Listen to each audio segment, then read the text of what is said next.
Assalamu alaikum wa rahmatullahi wa barakatuhu.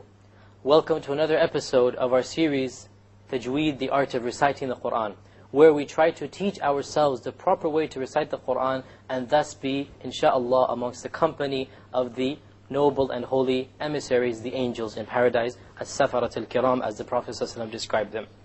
Allah Azza wa Jal has referred to the Qur'an by many different names in the Qur'an. So the Qur'an, the book that we're reciting, is in fact not just the Qur'an, it is more than the Qur'an. The Qur'an obviously is one of the most common names. In fact, it occurs more than 70 times in the Qur'an to describe the Qur'an. Who knows what the meaning of this word is, Qur'an? Qur'an means? You don't know. It means the recitation, from qara'a. Okay, it is the recitation because Allah Azza wa Jal recited it to Jibreel, and Jibreel recited it to the Prophet ﷺ, and the Prophet ﷺ recited it to the companions, and they have recited it on to us generation by generation, and it is being recited all over the world. There is not a single moment that occurs except that there are millions of people reciting the Qur'an, so it has every right to be called the recitation. Of the names of the Qur'an also is Al-Kitab, and this too is a very common name. Al-Kitab means that which is written down. And we know that the Qur'an has been written down by Allah Azza wa Jal in the Lawh al-Mahfuz, in the preserved tablet. And it was also written down by the command of the Prophet ﷺ and preserved by the companions until our times. So it is also referred to as Al-Kitab, means that which is written down. The Qur'an and the Kitab are complementary. They have different meanings which add to one another. To show you that the Qur'an is recited and written simultaneously. So in order to learn the Qur'an, you cannot just learn it from a book. You have to hear it recited to you as well. Okay? And of the names of the Qur'an is al-dhikr, meaning the remembrance. By the Qur'an we are reminded of Allah, reminded of our purpose in life, reminded of why Allah Azza wa Jal created us. Of the names of the Qur'an is al-Furqan, which means the criterion, that which differentiates truth from evil, falsehood, al-batil, from al-haq, that which is true, that which tells you what you should do and what you should not do. This is the criterion. And of the names is also at-tanzil, or that which has come down from Allah subhanahu wa ta'ala. And there are more names than this. So it is not just the Qur'an we're learning to recite, it is also the dhikr and the kitab and the tanzil and the furqan and so many other names. In our previous episode we had discussed the various letters that emanate from the tongue, and now we move on to another overall makhraj. Remember how many overall makharij, how many overall areas were there? 5 overall areas. The chest area, the throat, the tongue. We've discussed all of these in detail. Now we move on to the remaining 2 in today's episode. The 4th of these 5 areas is that of the lips. The lips, the shafatain. And Allah refers to them in the Qur'an, وَلِسَانًا وَشَفَتَيْن. We have given mankind a tongue and 2 lips, because this is where most of the letters of the alphabet, any alphabet, come from the tongue and the lips, or a combination of the 2.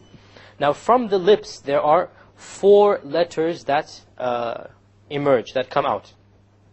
The first area of the lips are divided into 2 areas. The first is both of the lips, and the second is only the bottom lip. Okay? So using both of the lips, 3 letters come.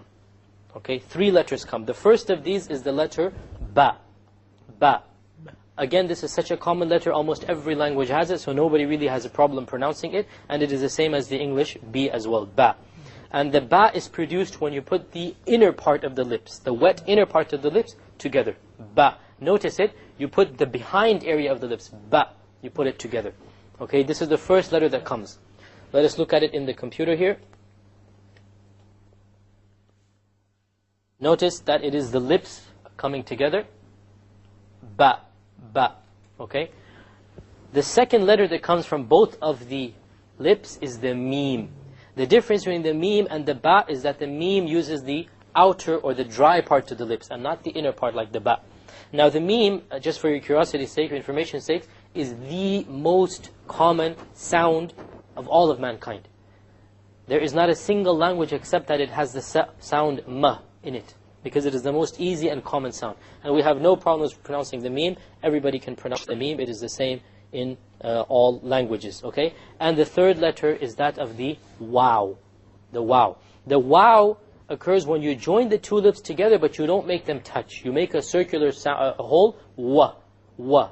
But you don't touch the inner lips together. So the ba, the meme, and the wow, These are 3 letters which, alhamdulillah, hardly anybody has any problems pronouncing because they are very common letters.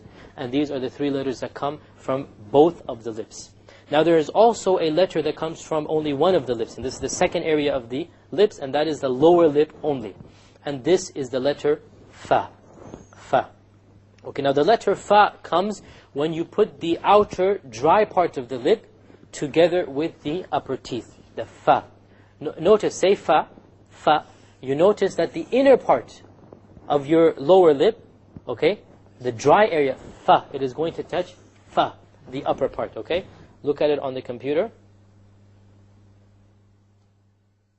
Okay, we have the inner part touching the fa. You notice? The fa, touching the teeth there, okay? Now, the only problem that some people have with fa is that they confuse it with the English letter V. V doesn't exist in Arabic, okay, but it exists in some languages, the sound V. Now, V, the difference between V and fa is that V uses the lower part of the lower lip, whereas the fa uses the upper part of the lower lip. So the difference between fa and V is like 1 centimeter. So this is careful, some people make a mistake of pronouncing a fa like a V, like the English V. But the English V occurs from a lower area. So once you understand that, then inshallah it should be no problem to pronounce the fa correctly. And alhamdulillah, these are the 4 letters from the lips. Very few people have mistakes with them because they are very common letters.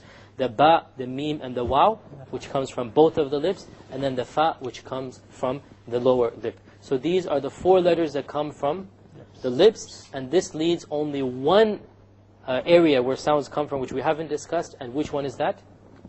The nose. We didn't discuss the nose. Now many of you will be just surprised. What sound comes from the nose? There's only one sound. We call it in Arabic, ghunna. The closest thing to it in English is a humming. Okay? But the ghunna is basically okay, it's a silent N prolonged, or a silent M prolonged. If you do this, you will find that the sound comes from the nose. Okay? So this is why if you try to do a ghunna while your nose is closed, you will not be able to do it, because the place where the sound comes from is the ghunna. Now, this might look silly, but it will help illustrate the point. Close your nose like this. Close your nose like this. Yes. Block it like this. Now try to do the ghunna. You won't be able to, exactly. Okay? This shows you, this illustrates the point that the ghunna needs the nose. It comes from the nose. If you have the nose blocked or closed, you will not be able to do a ghunna properly. Now, we're going to discuss when to do ghunnas in future episodes. The point is, for now, know how to pronounce it. This is the ghunna sound. Know how to pronounce it. Inshallah, in future episodes, we'll discuss precisely where to do a ghunna. This brings us to a conclusion of all of the makharij, or the areas where the letters come from. So we'll briefly overview what we've done in terms of makharij. We've discussed that the sounds come from 5 different areas of the body. The first of them was what? The chest area. And then from the chest we get 3 sounds. The sounds are the vowel sounds. Now remember, these are the sounds and not necessarily letters. There's a difference. Letters is more specific. We get sounds from things that are not letters, like the vowels. This is not a specific letter. It's a combination of a letter and a vowel. A, I, U. This is from the chest area.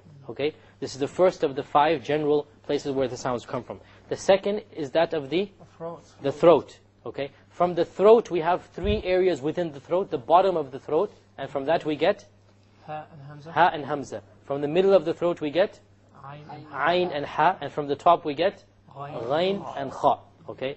Then we moved on to the tongue, and we started right from the back of the tongue, the Qaf, which is the furthest you can get. Okay? And we worked our way in 10 stages. We said 10 different stages of the tongue, until we reached right the tip of it, the Tha and the Dhal and the Dha, where the tongue is actually sticking outside of the mouth. So we worked our way all the way, and we discussed 18 letters from 10 different areas of the tongue itself, which then led us to the lips. And from the lips we discussed today the 4 letters, using both lips 3 letters, and using the bottom lip only 1 letter. And then the final letter, or the final sound, was that of the ghunna. Now the best way to pinpoint the makhraj and to see where you're pronouncing it is to place a sukoon on the letter that you want to check and put an alif before it. Okay? So suppose you want to find the makhraj of the qaf. Put a sukoon on it, a silent, and put an alif before it. Aqqo. Immediately you can tell where your tongue is. So if you make a mistake and you say ak, which is a kaf, you know that your tongue is hitting the hard palate, which is a mistake. It's supposed to hit the soft palate. Likewise, the letter dhal, adh. You immediately can pinpoint where your makhraj is coming from. So when you want to test where your makhraj is, put a sukoon on the letter and place an alif before it, and you will be able to tell where your makhraj is. Okay, we'll recite Surah Al-Duha together today. So Al-Duha, because it has a lot of these letters that we've discussed. Okay, and inshallah we're going to stop and discuss various sounds and the proper way that we are pronouncing them. Surah Al-Duha is the 93rd surah in the Quran. And in this print, which is the common print, it's on page 596. أعوذ بالله من الشيطان الرجيم أعوذ بالله من الشيطان الرجيم بسم الله الرحمن الرحيم بسم الله الرحمن الرحيم والضحى والضحى والليل إذا سجى والليل إذا سجى ما ودعك ربك وما قلى ما ودعك ربك وما قلى. Notice the kaf and the qaf. ربك وما قلى. Ka, qa. Notice this is one of the most common mistakes, is that the qaf is mispronounced. ما ودعك ربك وما قلى ما ودعك ربك وما قلى وللآخرة خير لك من الأولى وللآخرة خير لك من الأولى ولسوف يعطيك ربك فترضى ولسوف يعطيك ربك فترضى ألم يجدك يتيما فآوى ألم يجدك يتيما فآوى ووجدك ضالا فهدى ووجدك ضالا فهدى ووجدك عائلا فأغنى ووجدك عائلا فأغنى فأما اليتيم فلا تقهر فأما اليتيم فلا تقهر وأما السائل فلا تنهر وأما السائل فلا تنهر وأما بنعمة ربك فحدث وأما بنعمة ربك فحدث. جزاكم الله خيرا. And with that we come to the conclusion of another episode of ours. I hope to see you next time. Until then, Assalamu alaikum wa rahmatullahi wa barakatuh.